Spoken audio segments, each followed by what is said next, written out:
Ja. Sam da se ja spakujem.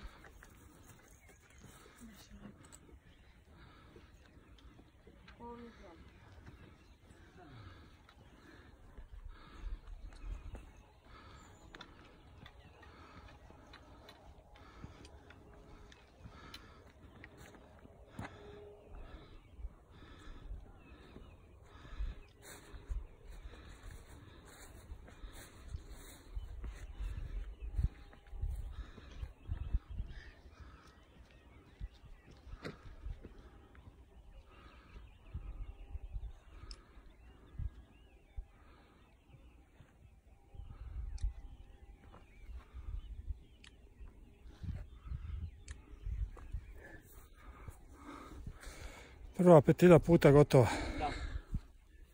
Reci mi,